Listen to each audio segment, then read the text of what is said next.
This video was brought to you by Brilliant. In April, prisons and detention centres across France came under violent and seemingly coordinated attacks. Vehicles were set on fire, prison exteriors were shot at, and DDPF, the initials of a previously unheard of group, were graffitied on cars and walls. The attacks came as the government pushed ahead with legislation aimed at tackling rising drug trafficking and crime, but also raised questions about poor conditions in French prisons. So in this video, we're going to explore the recent violence, the situation in French prisons, the government's major crackdown, and its political implications.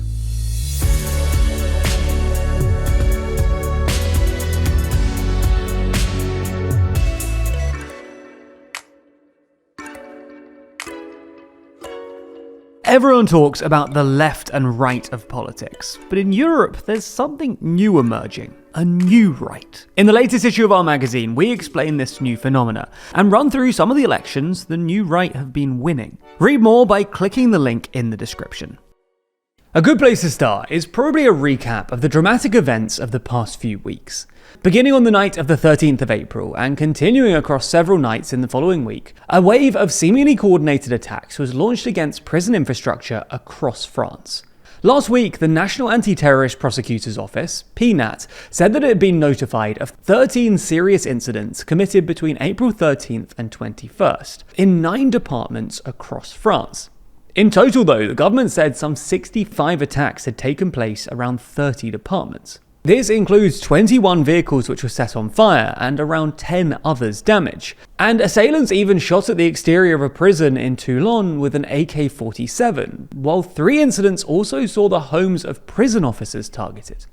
On the night of April 20th, 21st, for example, PNAT says that several gunshots and Molotov cocktails were fired at houses in an estate in Isère, where several prison officers reside. According to Justice Minister Gerald Darmanin, several attacks against prisons were also deterred on the night of April 21st, 22nd. Now, prison-related violence in France is not new. There have been several previous incidents, including an arson attack on prison staff vehicles in March this year, an attack on a prison guard in his home last September, and the audacious ambush of a police van last May that saw armed men kill 2 police officers and free a prisoner. But what's different about April's attacks is both the number and the apparent coordination. Additionally, many of the scenes of the recent attacks were graffitied with DDPF, which stands for Defense of the Rights of French Prisoners. Now, there isn't a whole lot of information about the DDPF, and basically everything that is known comes from a short-lived Telegram channel, in which the group said, "This channel is a movement dedicated to denouncing the violations of our fundamental rights that Minister Gerald Darmanin intends to undermine," with Justice Minister Darmanin and his prison crackdown seemingly being the group's focus. However, despite the DDPF graffiti and now deleted Telegram channel, we don't actually know who was behind these attacks, and authorities are still pursuing multiple lines of investigation, with some 25 people arrested on Monday across France. The extent to which the DDPF actually exists as a movement outside of this short-lived channel is also questionable, and the government is viewing the prison attack as a retaliation by drug trafficking organizations. But that's not to say that everything is fine in French prisons. Instead, the opposite is true. France's prison system is severely overpopulated. In fact, France has the 3rd worst prison overcrowding in Europe, behind Cyprus and Romania, according to a Council of Europe report released last year using 2023 data. The latest data from the French Justice Ministry shows that France now has an overall prison occupancy rate of around 130%, with a record 81,600 inmates held in a system designed for roughly 62,000. The severity of this crisis is not evenly spread either, with occupancy rates equal to or exceeding 200% in around 15 prisons or prison units. In several cases, France has been condemned by the European Court of Human Rights for inhumane and degrading conditions in its prisons. And in 2017, Emmanuel Macron pledged to build 15,000 additional prison places by 2027. But this looks unlikely to be met, as by the end of 2024, just 4,500 new places had been built. The government's latest plan to boost prison spaces involves using prefabricated modular concrete cells, which are in theory faster and cheaper to build, but they're still a long way behind their targets. As we mentioned earlier though, the French government, particularly the Justice and Interior ministers, have firmly pointed the finger of blame for the recent attacks at drug trafficking and organised crime networks, which they believe are retaliating against a government crackdown on drug gangs operating from behind bars. For context, in the last couple of years, France has been facing a surge in drug trafficking, and drug-related crimes are never long out of the headlines in the country. Cocaine flowing out of South America and into Europe has been a particular problem, with Interior Minister Bruno Retailleau warning of a white tsunami of the drug. And one study suggested that cocaine use in France nearly doubled in 2023, and in 2024, seizure of cocaine by authorities more than doubled from the previous year, marking a tenfold increase across the decade prior. A bipartisan parliamentary inquiry into drug trafficking suggests that drug problems and violence is now spreading outside of its big city hotspots, into smaller towns and even rural areas. And this reality has inspired the French government to toughen its war on drugs strategy. As part of this strategy, Justice Minister Darmanin announced plans at the beginning of the year to create a dedicated prison to house and isolate the country's top 100 drug traffickers.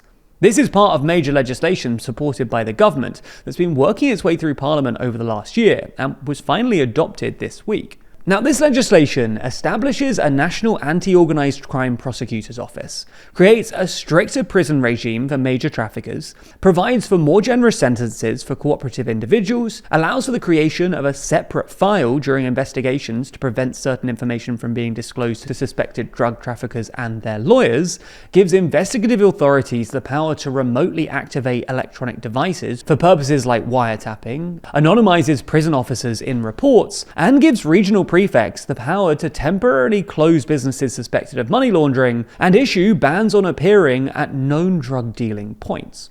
Since the prison attacks, Darmanin has made further announcements, including ordering the general confiscation of mobile phones from drug users and dealers, and planning to reintroduce an incarceration fee to be paid by prisoners. This whole story obviously touches on a whole lot of different areas: drug trafficking and related crimes, the war on drugs, the overcrowding crisis and poor conditions faced by inmates, the safety of prison officers, to name just a few.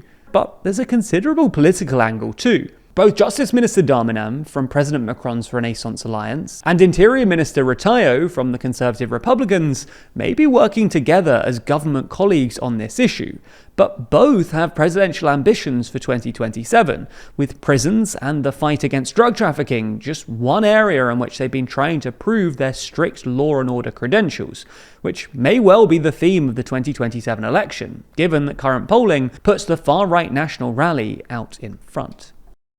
At TLDR News, we're always trying to help you learn more about the world around you. And luckily for us, our sponsor this week, Brilliant, shares that same commitment. Their thousands of interactive lessons in maths, science, programming, data analysis, and AI are designed to help you learn by actually doing, rather than asking you to mindlessly memorize stuff.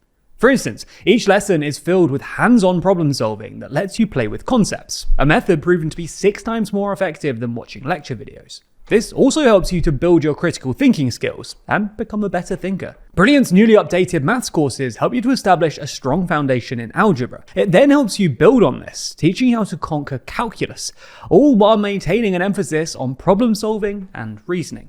The thing I like best about this though is that their mathematical courses help you to develop your mathematical intuition and fluency, skills that you can use in the real world. As we've told you before, data skills are absolutely necessary for navigating the modern world, and Brilliant is the best way to get them. To try Brilliant for free, visit brilliant.org/TLDR, scan the QR code on screen, or you can click the link in the description, and you'll also get 20% off an annual premium subscription.